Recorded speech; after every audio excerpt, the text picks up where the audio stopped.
Hey everybody, I'm Madalyn Sklar, host of the Social ROI Chat. We had an amazing one here. Amazing one, I can't even say it right today. We had an amazing one today because of my guest right here, Todd Giannattasio, who's Thank you amazing very from the Growth much. Thank Suite. you. Yeah.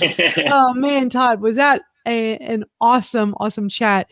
Our topic today is Marketing 101 Revisited. And you really shared just nugget after nugget after nugget of information. It was so good.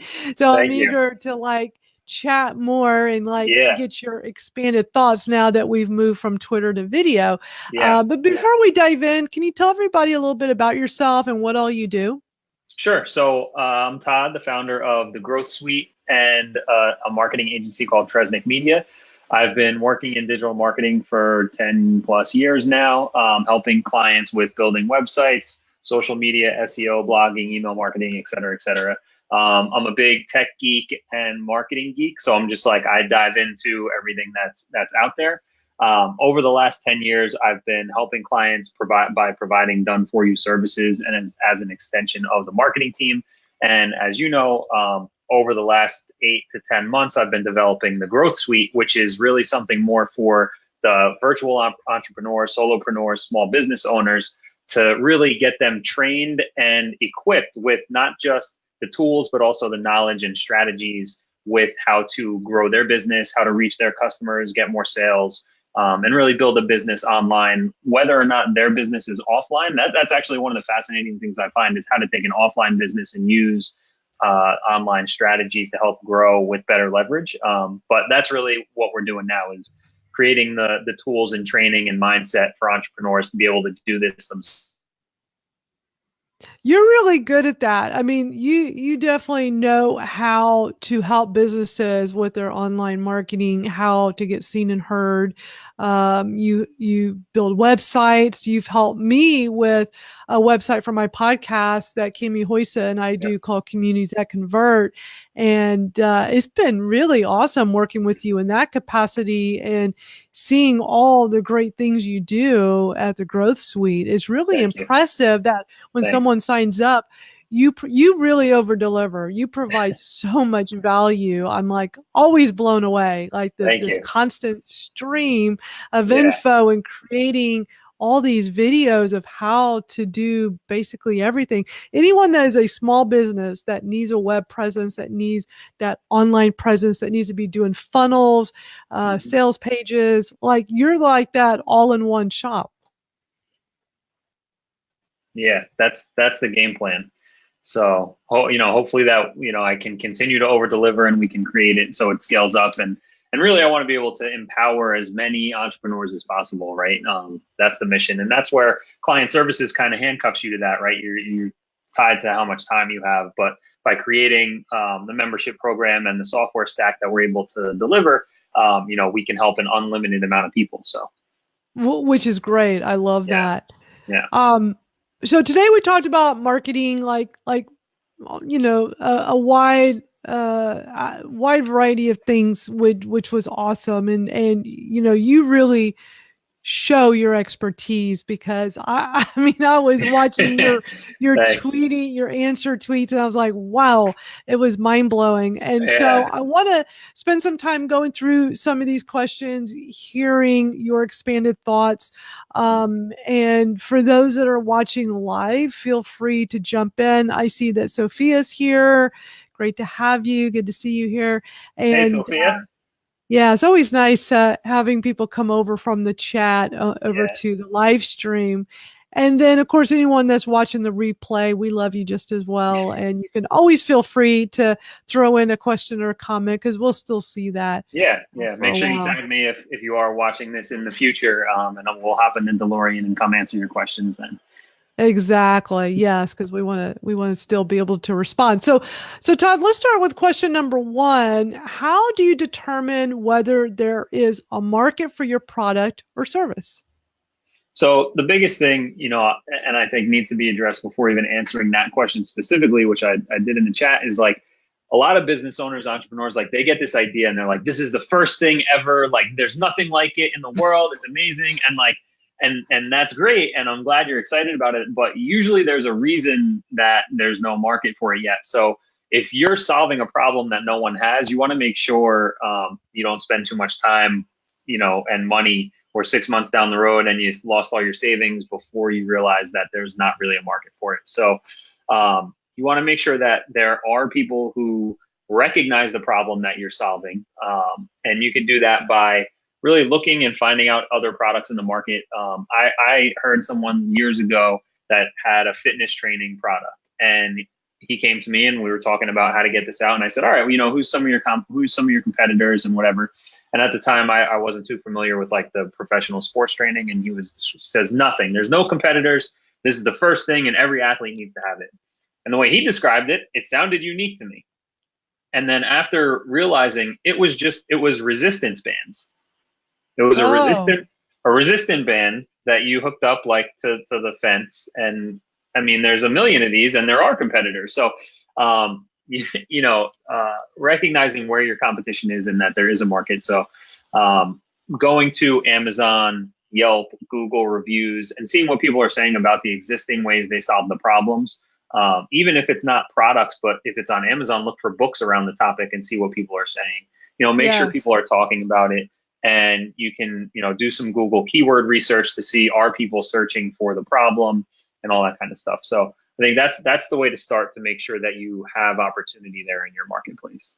Right. And I've heard about like going to Amazon and looking for books to, because you can see like how books rank on Amazon, and like look at the top sellers and use that to kind of figure out like what are people interested in. I think that's like super smart. Yeah. Yeah. And it's something, especially because if you're thinking about it from the book perspective, you might overlook it as an idea, right? If you're not writing a book, if you're coming out with a product or service, but there's books on the topic, then you can see, you can see what people liked about the book and where it helped them, and where you can, craft your product to help them with the same problem.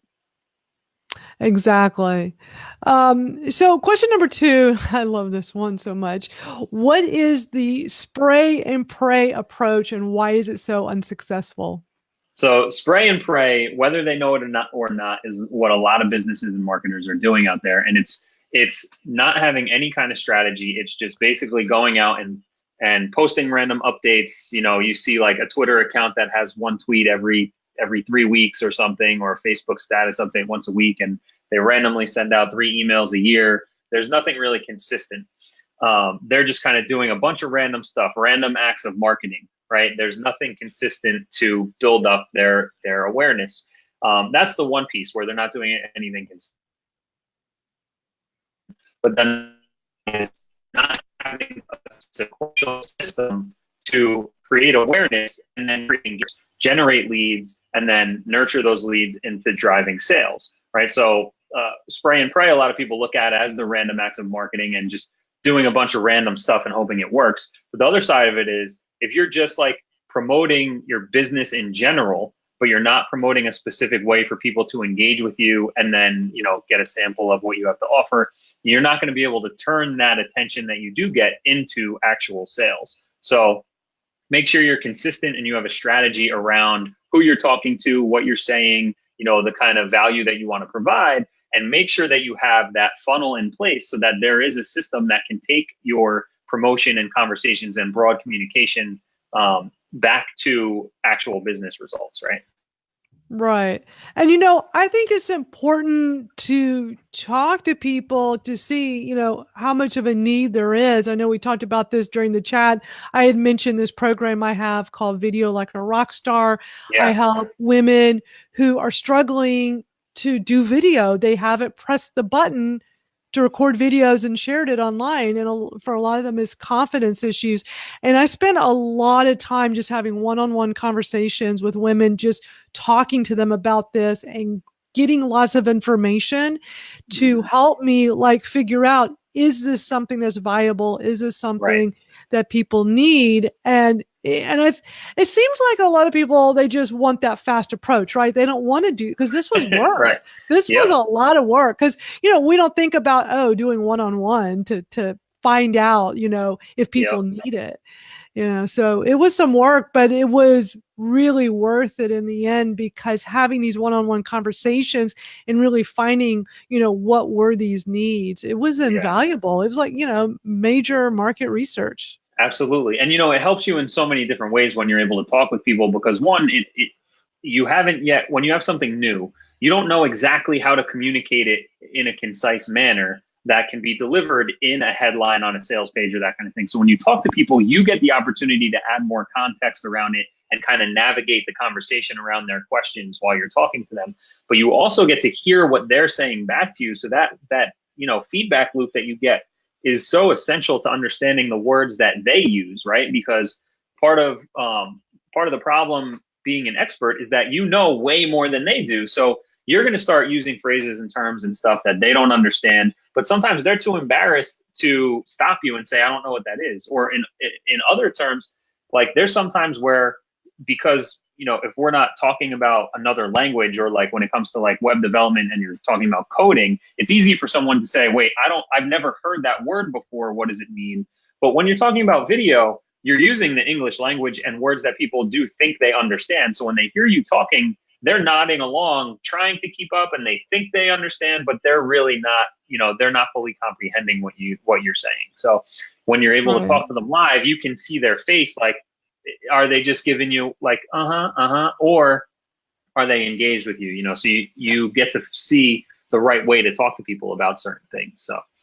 Exactly. Yeah. I think it's a smart thing to do. I think, stepping back, taking time, not rushing into things, so you can really talk to people and find out what exactly they need. And so now I want to talk about buyer personas. So question number 3, what are buyer personas and how do we create one? Yeah. So buyer personas are really where every marketing strategy, every business strategy really should start, is knowing who your customer is. And a buyer persona, also called customer avatar, it's basically creating a profile of who your ideal customer is. So the best way to do it is to think about a specific person. If it's a business you have or you've kind of dabbled in a little, you can think of a specific person. Otherwise, you can kind of look around. You probably know friends or business colleagues that fit the type of person you want to target, and really start outlining who they are, where they consume their information, what is their everyday like, how do they feel, what kind of struggles do they have, what are they trying to accomplish, kind of outlining all those things. And really to kind of get started simply, you could just jot down like, who is this, who, what, where, when, why, and how, and start answering those questions. That's an easy way to get started simply. And a fun exercise I threw out there is pretend that you're filling out the LinkedIn profile and the Facebook profile for your target customer, right? And that kind of helps you get the idea of, who they are and all that kind of information that surrounds them. And that kind of helps you get, yeah. That was so brilliant. When you wrote that, I was like, what a great idea. Yeah. And the big thing that doesn't kind of fill into that same approach, though, is understanding why they need what you have to offer and what they're going to get out of it. So don't forget to include that, but then, a more advanced idea here is really going deep into who your ideal customer is. You want to have a buyer persona for each different target audience that you have, right? So if you target parents, then you still want to have a persona of a mom and dad. You still want to have you probably want to narrow that down to parents of toddlers or to parents of this certain age. And you're going to want to be able to differentiate them, because they're going to have different perspectives on things and they're going to want different outcomes. So having a different persona for everyone that you're going to want to target, creating a message to market match matrix. And that's where you have this buyer persona, but then you also have where they're the different stages of the sales funnel, right? So if they're at the top of the funnel, middle of the funnel, bottom of the funnel, each one of those stages requires a different topic of conversation and a different angle to talk to someone. And then there's the relationship equity that they have with your brand. Are they completely unaware that you exist? Are they somewhat familiar of you, or are they someone who's already connected and engaged with you and they know who you are when they're doing their research? Then there's the marketplace saturation. So that you could think of saturation as like, how many broken promises has someone had in their attempt at solving this problem, right? So, weight loss and fitness is an easy one where someone used to go around and just say like, I have a pill, who bought that, right? Like at a certain time that worked because people didn't have that broken promise yet, but now that's a very saturated market, saturated message. So now you have to make sure you're avoiding those and you're communicating in a way that they'll believe you, and obviously, and you're being honest. Another piece of this getting in the advanced side of things is the understanding their sophistication in the process. So that's how well educated are they around the process. So for instance, someone who's looking for a new website, if this is someone who's never had a website built before, if they just had an idea for a new business and they come to you, they may think that something like a Wix.com or a Squarespace.com can build an entire online business ecosystem, right? And they don't know the difference. So they see these commercials and they're an unsophisticated buyer. So they need to be educated a lot further to work with someone like myself and to build out a system that does what we've been talking about. But if there's someone who's been working in marketing for a few years, or they've built a business already and this is a new business, they have the experience and understanding, so you can talk to them, a lot further down that sophistication spectrum. And you can talk to them with more advanced language. So really, like, it can start as simply as like, here's a stick figure, who are they, where are they, what are they, and then it can get deep into a matrix type of thing. And someone threw out a great quote, which goes into your one-on-one conversations before too, is that it was like an ounce of preparation is worth a pound of cure, or something like that. It's a Benjamin Franklin quote, but it's about like, okay, it might take you 2-4 hours to go into something like this, right? But that 4 hours is going to 10x your marketing messages right away, and it's going to save you a ton of time and make you a lot of money for years to come. Right, exactly. Which is smart, to do that. Sometimes like we need to spend that extra time, go that extra mile. Right. And while the concepts might be new to some people, but really, if you just kind of draw on a whiteboard, a big grid, you can start filling these out. You just need to know what questions you have to answer. And if you're familiar with your marketplace already, and most entrepreneurs are passionate about their product, and they have this knowledge, it's really just a matter of doing a brain dump and answering the right questions to put this into a tangible reference guide for yourself. Right. Yeah, that makes perfect sense. Are there a lot of resources out there that help people, or do you have like stuff out there that people can get, like blog posts or videos or some additional information on all this? Yeah, on the general buyer persona, if you just do a search for buyer personas or customer avatars, you're going to find some good stuff. HubSpot has good templates that I'm sure are free to download, and digitalmarketer.com has some good resources there. And we'll have at the Growth Suite, I actually have on a whiteboard right now what I just described to you. So we don't have the actual strategy documents for it yet, but it's something that is in the works as we speak. So in the next week or so, we'll have something there. So maybe we could cool. Follow up with the hashtag social ROI and get a freebie out there for them.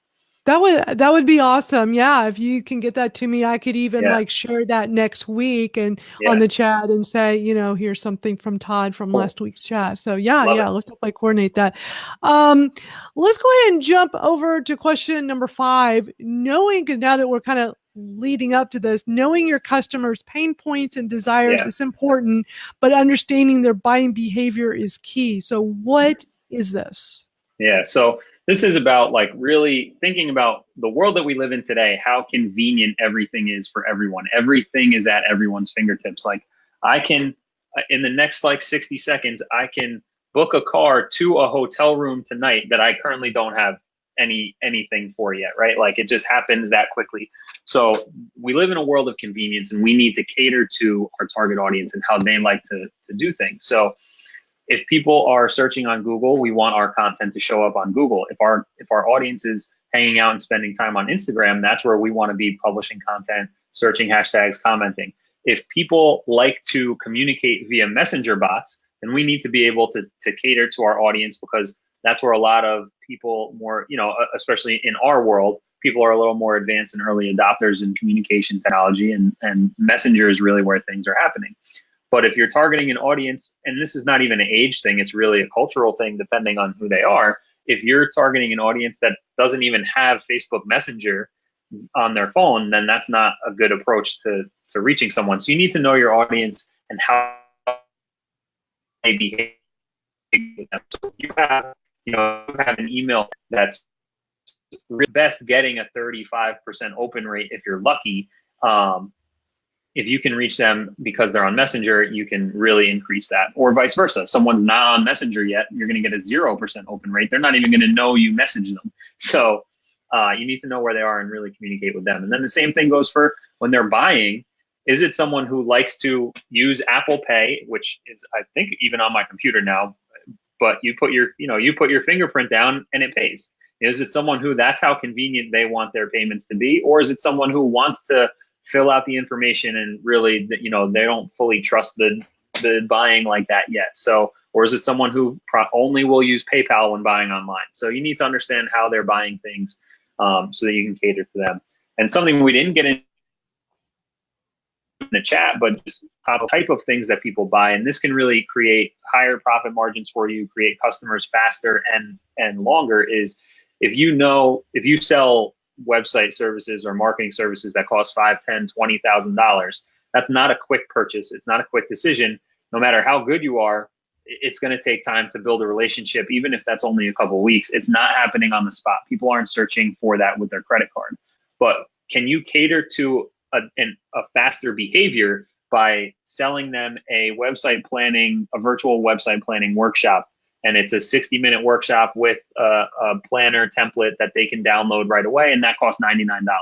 Well, they will spend $99 right away on the spot if it's helping them, get a little further down the road to their goals. Now, you have a leg up on the competition because they're already your customer now, and you're the one teaching them how to plan their website. So, thinking about, are there different ways you can create customers faster and cheaper on their end that create more opportunities for a win-win situation?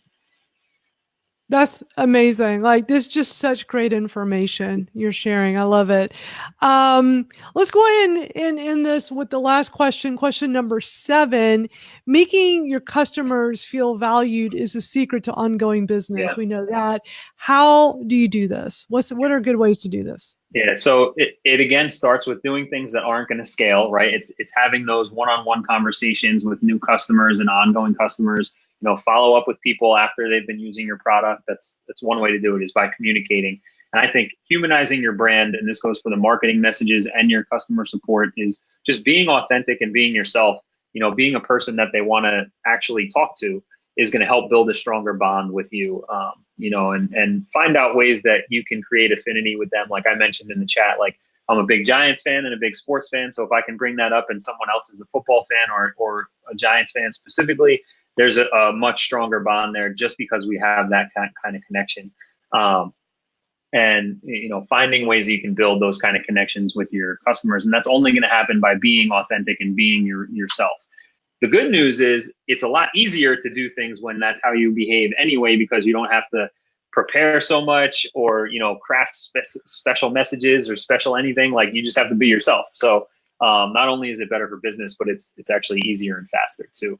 And then, there's things as you grow your customer base. I think, you actually introduced me to this, I think, is it called Bomb, where you can send the video, Bomb. Sending those like short little video messages to new customers, just creating a welcome, and then there's keeping that ongoing communication with them and getting feedback. And when you talk to your customers, and they'll feel more appreciated, which is, your question was, how do you make them feel appreciated and valued? But getting that feedback, the same way when you're starting, you want to continuously innovate around your customers' needs and how they're growing. And even if your first initial product is 100% down pat polished, how can you now serve them at the next level? What other ways can you serve them? And getting their feedback, you can craft your product, you can craft your next product, you can serve them more, and they feel appreciated, they feel valued, they're more likely to refer you out and talk about you. And now you're actually getting better direction on how to build a better business for them, and of course, everything I always talk about comes back to content and blogging, videos and stuff like that. And it helps you, when you're creating content that serves your customers, that's something for them to easily share out on social media. And social media is, that's the plumbing for word of mouth today. So by creating content and having that relationship and creating those experiences with your customers, it leads to more referrals for your business. So just, really being yourself, serving your customer, and listening is best. It's the best situation for everybody involved. I agree 100%. And when I'm doing my programs, I like to always have those lines of communications open and offer them to provide feedback at any time. And when I was doing this mastermind group for women, the very first one being that it was a pilot program, like part of it was like you had to provide feedback. Yeah. And when the program was over, it was a 3-week program. When it was over, many of them said, hey, we want to continue on, which gave me the idea of like, okay, how can I continuously serve them now that we're done with the 3-week program? And it was, okay, let's do like a membership program now. So it went from like you sign up, one-time payment for a 3-week program. Now I'm getting them through a monthly membership, which great. I didn't even think of, but they basically fed that to me, right? They're like, hey, we love working with you. We want to continue working with you. How can we make this happen? And it's like, let's do a monthly membership. And so that's been going for several months now. It's been awesome. But that was like, I just paid close attention and made sure that like, I'm available. Tell me what your needs are so that I can fulfill them. Yeah. And if you were the type of business owner that didn't want to hear feedback or didn't want to quote unquote put up with listening to customers that were done, you would have missed out on a huge opportunity for recurring revenue, right? Exactly. It's a win-win. They're getting lots of great content and information. I get ongoing revenue, and it's awesome. So these are all great points you brought up, Todd. I love all this information you shared. Thank you for being our guest today. It was a pleasure. It was awesome. And I got to say, like, a big thing to me is creating good messages and stuff. And for a few hours today preparing for the Twitter chat, I mean, I'm someone who, I love all this stuff. I could talk about it all day. Like if we hung up here and someone else called me and said, hey, I need a podcast guest in 5 minutes, I would do it. I would do it happily. But to have to be so concise and whittle your message down to a tweet is really a great exercise for clarifying your messages and your ideas. And it's something I would suggest everybody try and do it, and not to mention doing this, I think it was like 40 something tweets that I wrote out today. That's a month worth of social media posts, I know. When I was reading your tweets, Todd, I swear I was like, oh my gosh, I got to tell him, like, this is like ebook material. Like you could just take all these and like start an ebook from this, because it was so much great information, or at least put it into a PDF format that you can, do as a lead magnet, because it was great stuff. Really good. Thank you. I appreciate it. And now, listening to you as that feedback, I'm going to take you up on that opportunity, and I'm going to put something together like that. There you go. Awesome. I love it. You're an action taker. I love that.